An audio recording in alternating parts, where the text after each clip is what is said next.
Good afternoon. Good afternoon. It's Monday, the 27th of May. Welcome to another edition of Monday Market Picks. My name is Tilan Wickramasinghe. I'm the head of research for Maybank Securities in Singapore. Thank you so much for joining us.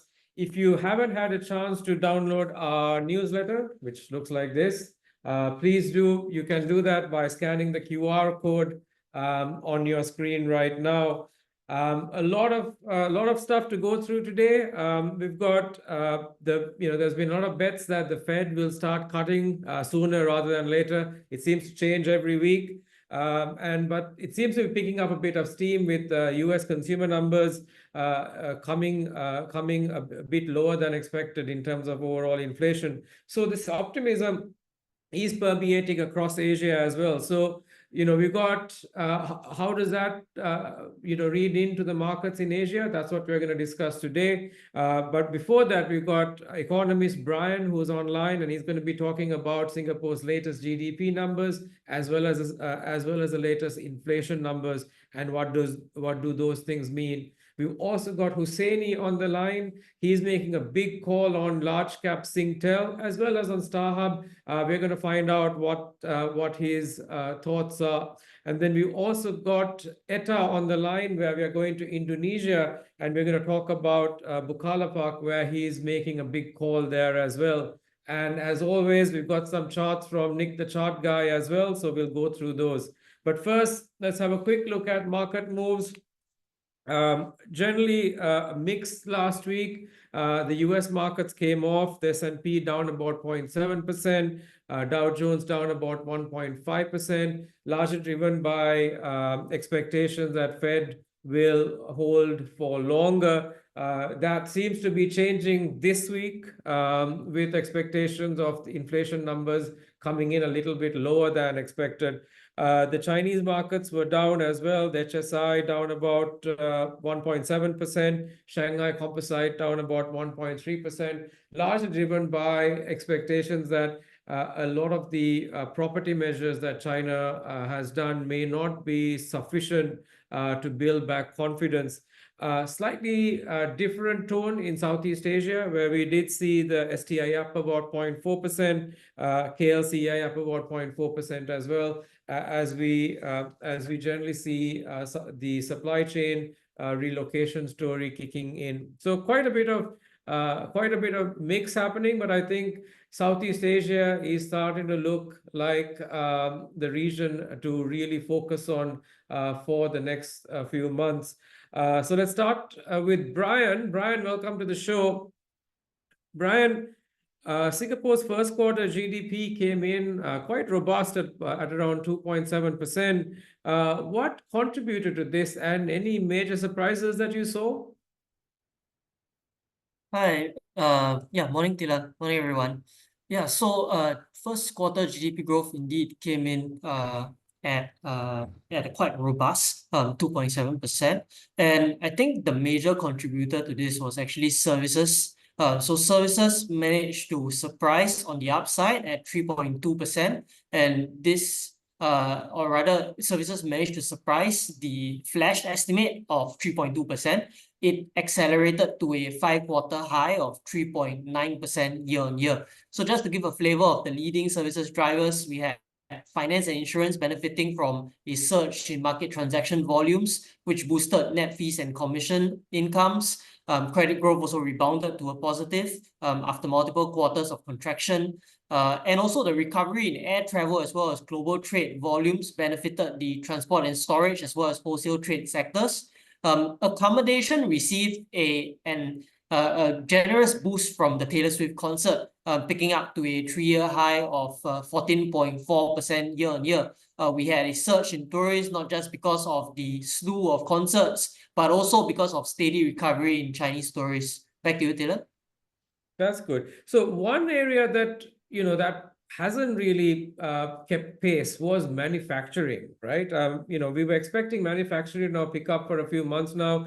That really hasn't seemed to have happened. In fact, that segment continues to contract. What are the underlying drivers for this? And do you think this will change as we go forward in the year?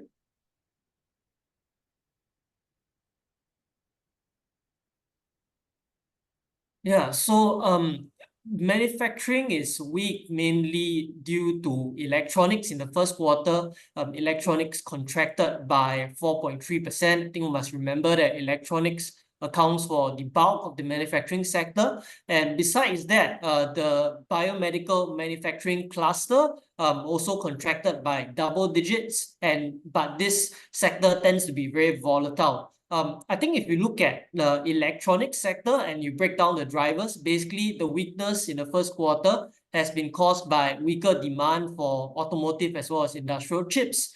Singapore's chip ecosystem isn't really so leveraged to the global AI boom, unlike its peers such as Taiwan and South Korea. I think going forward, we think that the electronics cluster should pick up gradually over the coming quarters. We think that the global semiconductor upturn should broaden beyond AI servers. Demand for chips should be supported by new replacement cycles of consumers and businesses for smartphones as well as PCs, and also growing demand for generative AI applications in consumer electronics. So we think that manufacturing should see its brighter days ahead and should improve gradually. Yeah. Okay, so I think part of it is just the AI boom that's not really permeating into Singapore. So what's your final sort of GDP forecast for 2024? Have you made any changes there? Yeah, so we think that GDP growth should strengthen in 2024 to 2.4%. So as we said, manufacturing should improve gradually in the coming quarters. But besides that, I think we still have a services tailwind. Besides your trade-related services, consumer and tourism-sensitive services should remain supported by the tourism recovery. Even though you might not see such strong double-digit growth such as you saw in Q1. But ultimately, I think we are having a economy that slowly is recovering from an export field boost. Yeah. Okay, and then maybe finally on inflation, any readings there on the April numbers? Yeah, so inflation was unchanged in April. Core inflation came in at 3.1% as a 7% hike in water prices was offset by lower travel services inflation as well as food costs. Headline inflation remained stable at 2.7%. Private transport costs increased on the back of higher petrol costs and also a lower decline in car prices due to a tick up in COE premiums. But on the flip side, we had accommodation inflation cooling further as the rental market continues to cool with more housing supply coming on stream. So all in, I think we're maintaining our view that core inflation should remain sticky and drift down gradually towards 2.5% in the fourth quarter. Our overall forecast for core inflation stands at 2.8% in 2024. And accordingly, MAS will likely be patient on monetary policy easing. We expect them to stay on hold at the July meeting. Got it. Brian, thank you so much for joining us. That was Brian, economist who looks at Singapore. Now, let's talk about stocks. There's a lot of optimism in Hussaini's coverage on the telcos. He's making a big conviction pitch on Singtel.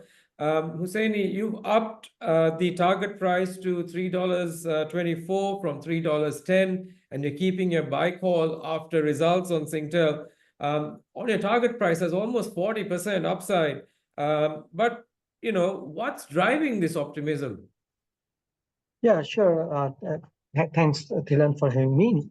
So if you see, our key conviction on Singtel had been its improving operating fundamentals, especially in Australia, as well as its strong earnings growth and firm dividends.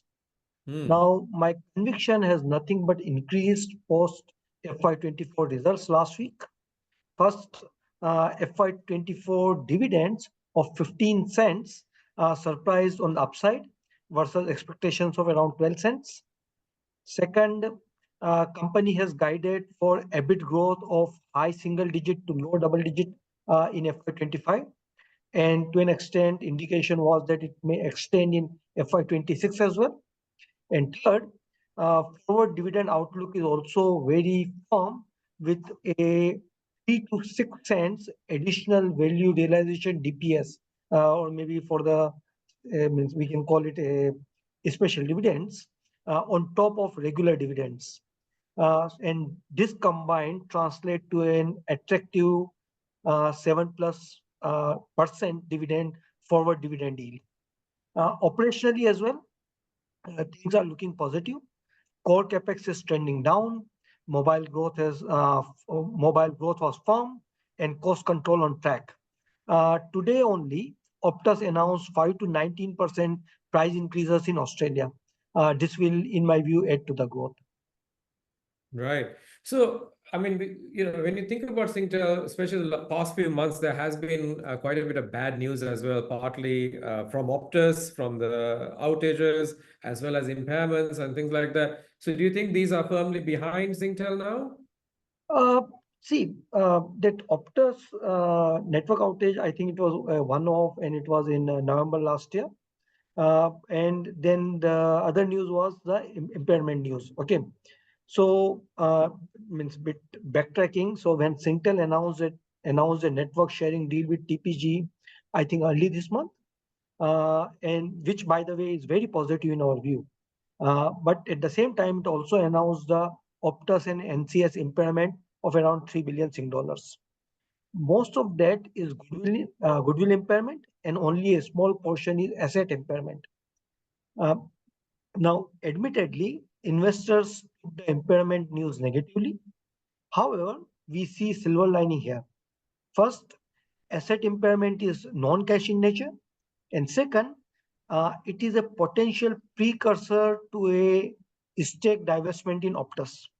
Now, if you recall, we had flagged in our initiation report a potential part divestment in Optus by Singtel, and we think this goodwill announcement or goodwill impairment announcement is a precursor to that.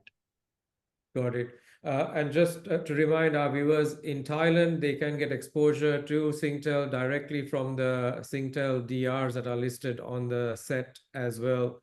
Hussaini, another stock that you're positive on is Starhub, but the first quarter numbers are a little bit soft. Management is also guiding for higher capex now than what they were guiding for before for their restructuring plans. So, what's making you keep your buy call at this stage? Yeah, sure. So we continue to like Starhub. Yes, in 1Q results, top line was soft, but earnings grew 8% year on year. So earnings growth was, in fact, quite a fair bit in line. And it was driven by the earnings growth was driven by DARE plus linked cost efficiencies. So top line was a bit soft, but DARE plus efficiencies did help. To the second part of the question, company has raised DARE plus investments, but that is essentially pushing forward the 2025 budget into 2024. So it's not essentially an increase, but just a preponing of that. And that also means further early realization of efficiencies as they invest early. So our key thesis or our key buy thesis on Starhub is it's a DARE plus restructuring linked from earnings growth and 6% dividend yield. And we see both of these drivers remains intact post 1Q results, and we maintain buy on the name. Got it. Actually, just before I let you go, John Tan from our audience is asking, which is the better dividend rate play, Singtel or Starhub? Let me add to that saying, if you have to buy one telco stock between them, which one would you buy right now? Maybe if you would have asked me last week, I would have given a different answer. But this week, I would say Singtel for sure. Their FY24 results, which came last week, was very positive in my view, especially the forward-looking guidance, dividends as well. So on dividends, they did surprise us with 3 to 6 cents special dividends over the medium term. And by medium term, it is still FY28. Okay, so next 3-4 years, you can expect that kind of dividend plus regular dividend, which can easily give 7+% kind of a dividend yield compared to 6% for Starhub. And is from the growth point of view as well, the outlook was very positive.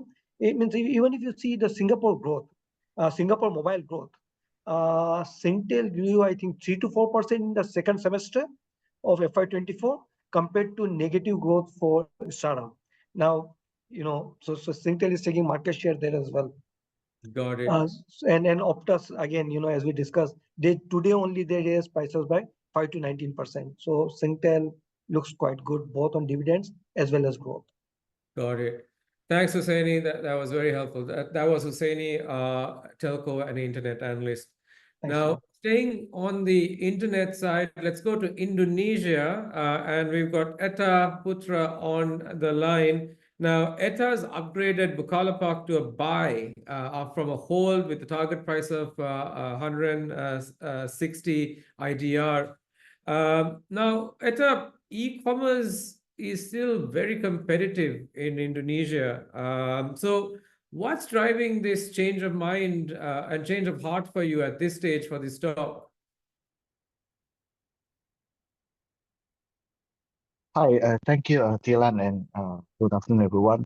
So I think competition in e-commerce Indonesia is still a competitive market with Shopee Indonesia and TikTok Shop as the leader, followed by the Lazada Indonesia, while Bukalapak is slightly behind those companies. But we think that Bukalapak is pivoting towards the online to offline or O2O with Mitra Bukalapak, which is now contributing more than the e-commerce. While this segment is have a less competition, as the other e-commerce is focusing on the C2C market. Got it. Got it. So, what do you think about valuations at this stage? Is it attractive for Bukalapak at this stage?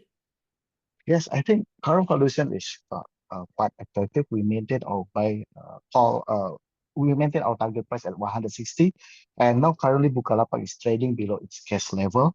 We calculate that the cash and cash equivalents are about 19 trillion, excluding the asset for fair value at market. So I think with the current market of what 13 trillion rupiah, the valuation for Bukalapak is undemanding. Right. So it's undemanding valuation. Do you think there is any additional sort of drivers for Bukalapak as it kind of navigates this Indonesian e-commerce space? So Bukalapak currently focus on the O2O market, as I mentioned before, that the competition is lesser. So the growth is, I think, still there, mainly because of from the take rate, still about 3%, compared to the traditional distribution channel that we can be above 5%. So I think in terms of operational, also we see an improvement. First Q operational still in line, and usually Bukalapak growth momentum is on the second half. So we expect an improvement in second half can accelerate further Bukalapak. Right. So cash, a lot of cash on the balance sheet, valuations lower valuations than the cash that they have on the balance sheet. A lot of growth drivers coming through in the second half. Etta, any risks to your call at this stage? Yes, risk to our call is that one is about the execution. This is the challenge for Bukalapak, especially on the C2C market. And the second is related to the how they manage the logistic costs, because when they move into the O2O, it is a scattered market. And lastly, how they deploy their cash position in the future, whether they are going to expand as a growth company or focusing on the asset yield. Got it. Got it. Etta, thanks so much for joining our show. That was Etta, our internet analyst in Indonesia. We are running short of time, so I'm going to quickly run to our technical charts from Nick, the chart guy. He can't join us today, but he's got LHN as a trading buy. If you recall, LHN is one of our Opportunity Plus high conviction stocks. He thinks that the ongoing uptrend on this stock is actually can continue. Both the RSI readings as well as the MACD readings are very, very positive here. He's also got a trading buy on City Developments. The property sector has not had the best performance so far, but he thinks that the stock is approaching its long-term resistance line while building a new higher low structure above the 33-day and the 88-day SMA line. So he does expect a breakout in the near term for this stock. So do have a look at a more detailed analysis on our newsletter today. With that, let's go to upcoming events. Still in the middle of results season, the last tail end of results, we've got Valuetronics and SATS out on the 29th of May. We've got the bank loan numbers coming out on the 31st of May, as well as retail sales coming out on the 5th of June. That will provide some color on how the second quarter GDP will be shaping up. In terms of events, we got the Thai Telco Day. We got Hussein, who talked a lot about Singapore telcos. If you're willing and have time to listen to Thai telcos, do join us tomorrow on the 28th of May. But this is an invitation-only event, so do speak to your salesperson on that. We also got a YOMA strategic virtual presentation as well on the 29th of May. Do speak to your salesperson for an invite. With that, we've run out of time. Thank you so much for joining us this week. As always, thank you so much for your support, and see you next Monday.